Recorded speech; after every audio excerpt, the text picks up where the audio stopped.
So, I gotta be honest, I don't really like the game Dungeons and Dragons. And don't get me wrong, I mean, I appreciate what it's done for pop culture. I appreciate what it's done for geek culture in general. My problem with Dungeons and Dragons has to do with, the actual game itself. I don't understand the game. I don't understand how to play it. It's too complicated, it's too abstract, and it seems like everybody has their own way of playing it. And I can't wrap my head around the game itself. And I kind of found this out the hard way because I actually tried playing it once, and it gave me really bad social anxiety. Pretty fucked up, huh?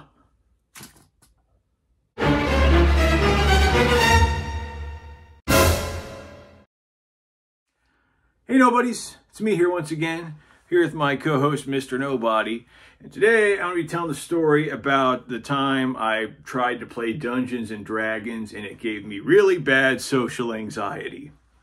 So this happened back around like 2010, 2011. I had this online friend. In fact, he was one of my friends from my old YouTube days.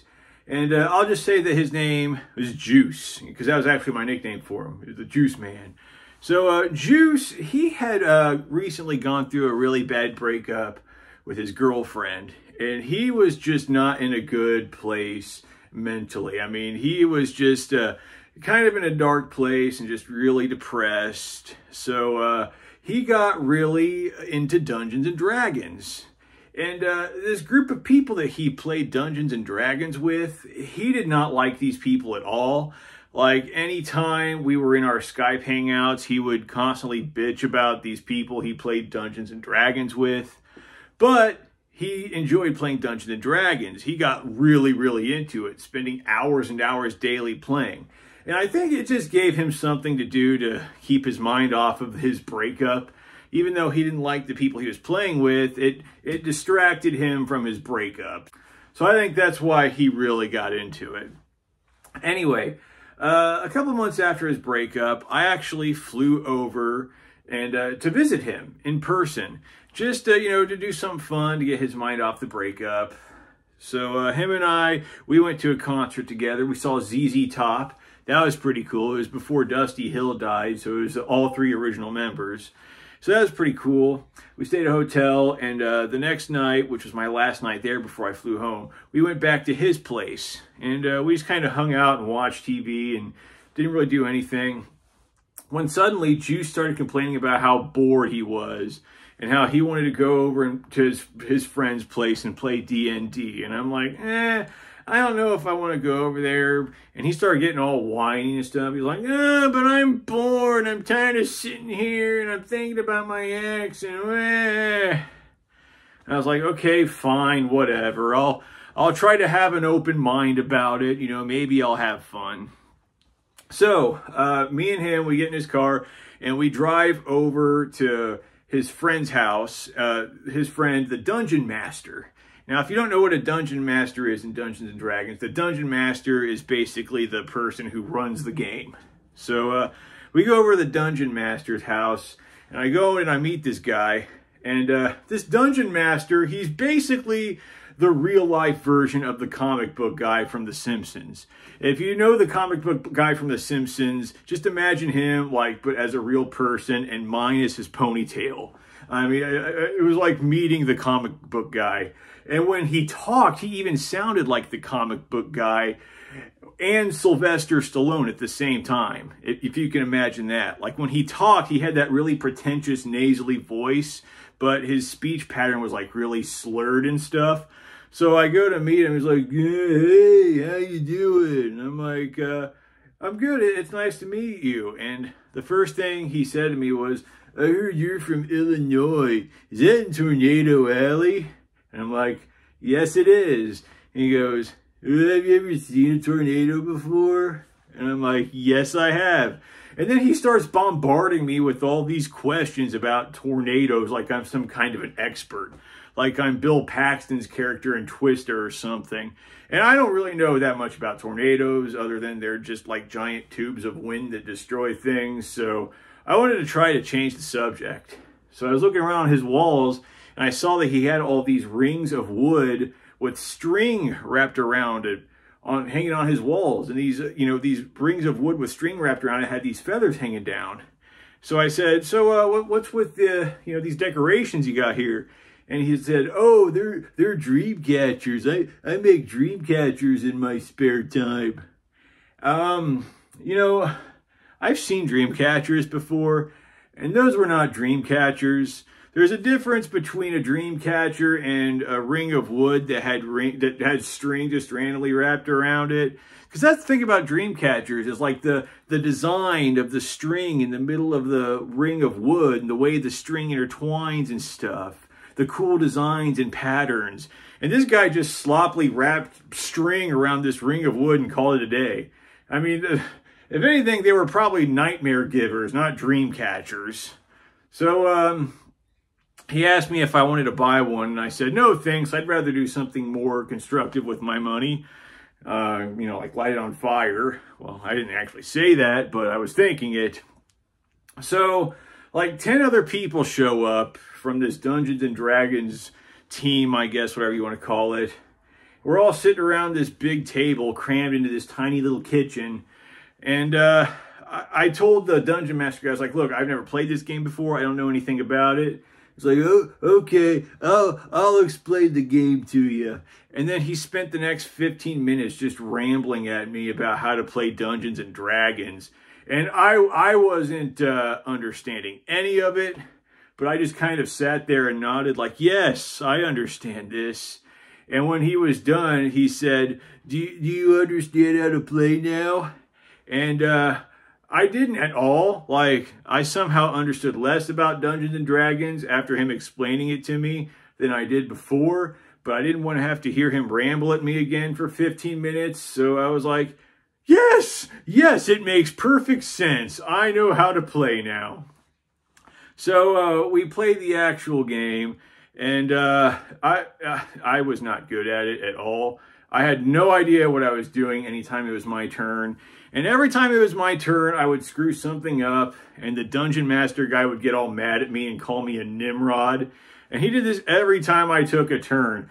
Because, I mean, I screwed up every time I attempted to play. Like, one time, it wasn't my turn, it was the guy before me's, but I thought it was my turn. So I went into play on this guy's turn, and the dungeon master guy was like, no, Nimrod, it's not your turn yet. I was like, oh, sorry, my bad. And I also had a habit of, like, rolling the dice when I shouldn't be rolling the dice. And he was all like, no, Nimrod, you're not supposed to roll the dice yet. And I just felt really awkward and stupid. And all the other people who were there, I could tell that they were getting really annoyed by me. Like, every time it was my turn, I visibly saw people, like, roll their eyes and sigh, like, oh, we got to put up with this guy again. And every time it would get closer to being my turn, I just felt this sense of dread. And it was so bad that the dungeon master guy basically had to play the game for me because I kept screwing up. And my friend Juice, he wasn't helping me out at all. He kept bringing up the fact that I didn't want to be there. Like, there were a few times when he said out loud, he was like, well, David didn't want to show up. I had to drag him. I had to force him to come over here. And I wanted to say, no, I came over because you wouldn't stop being a whining maggot. But I just kind of assumed that they didn't want to hear my side of the story. So, yeah, I just felt really nervous. So next to me on the table was this dice pouch, this empty dice pouch. So I was kind of fidgeting with this little dice pouch because I was just really nervous and I needed something to just kind of fidget with. And this girl who was there, she said to me in front of everyone this really condescending tone. She was like, I would appreciate it if you would stop fidgeting with that dice pouch. My brother made that dice pouch for me, and I don't want you screwing it up. I was like, oh, my bad. Sorry. Don't want to ruin the 5 minutes of hard work your brother put into making it. So, yeah, it was just a really awkward and uncomfortable experience. And then all of a sudden, this guy walks into the house, and it was the dungeon master's roommate. And he walks into the house, he opens the pantry to the kitchen. he pulls out this empty box of saltines and he goes, "Where are my fucking crackers?" Out loud, like right at the top of his lungs, like, "Where are my fucking crackers? Someone stole my fucking crackers." And the dungeon master guy was like, "Relax, man, no one stole your crackers." And the, cracker boy, he's all like, "No, someone stole my crackers. I want to know who stole my fucking crackers." And he's just having this complete and total meltdown over missing saltine crackers. It's like, dude, relax. They're like $3 a box. And he's having this complete meltdown. And at this point, I was just like, I got to get the fuck out of here. I didn't know what I had to do to get out of there. I just knew I had to get out of there. So I looked at my phone and I just was like, yeah, I got to take an important phone call. Do you guys mind? I'll be right back. And the dungeon master was like, "Sure, it's fine." So I very slowly walked out of the house. And after I walked out of the house, I just ran like a bat out of hell. Like I just ran like Forrest Gump for like 10 minutes straight. I wound up in some random neighborhood and I was just kind of lost and kind of panicking, not knowing what to do. And then my friend calls me up.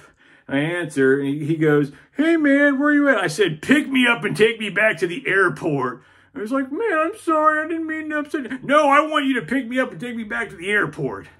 So he comes driving up, he picks me up, takes me back to his place so I could pick my stuff up, and, took me back to the airport. And he's trying to apologize the whole time, like, "Oh, man, I'm so sorry, blah, blah, blah." And I started feeling bad. I'm like, "Look, just give me a couple hours just to kind of relax and blow off some steam. And after a couple hours, I'll call you. And, if I feel better, you can come pick me up and we could just spend the rest of the day hanging out together." I was like, "Okay, that's cool." So, I go into the airport and I grab some lunch. They had a McDonald's there. And I just kind of sat back and played my Nintendo DS. And I started feeling better, after about a couple hours or so. So I called up my friend to see if he'd want to come pick me up so we could spend the rest of the night together. So I call up my friend and he answers. He goes, "Hello?" I said, "Hey man, I'm feeling better. If you want to, come pick me up, we could hang out for the rest of the day and whatnot." And he goes, Oh, I can't pick you up right now, man. I'm going to have to pick you up later. I'm in the middle of an emergency situation. I can't get out of it. I'll have to call you back later." And he sounded really urgent. I'm like, "Okay, bye-bye. I guess I'll see you later." So 5 hours pass. He comes and picks me up. And, we made up and we were all cool with each other and everything. And I asked him what the emergency was.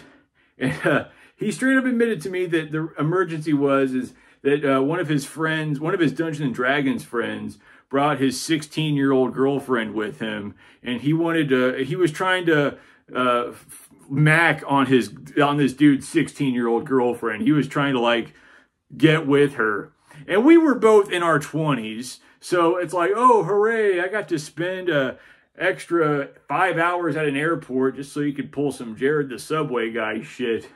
Awesome. So yeah, I'll just say I'm no longer friends with this guy. But unfortunately, that friendship didn't end until a few years later. I was dumb enough to continue hanging out with this guy. But yeah, I'll probably tell some more stories about him in the future. That guy he was something else, I'll tell you. He was something else. And as for the game of Dungeons and Dragons itself, I mean, I appreciate what it's done for pop culture. Like I said, I know a lot of people love it, a lot of geeky people. It's just not for me, and that experience really turned me off from that game. And anytime I'm watching TV and I see like, characters in whatever show I'm watching playing Dungeons and Dragons, it kind of makes me have like weird PTSD flashbacks or something. Like that show Stranger Things. I mean, to me, the scariest part of the show Stranger Things is when those kids play Dungeons and Dragons. I mean, forget, Samwise Gamgee getting eaten by that monster. Those kids playing Dungeons and Dragons, it just takes me back. So, yeah. That was my weird little Dungeons and Dragons experience. That's pretty much all I got to say in this video. I'll see all you nobodies later.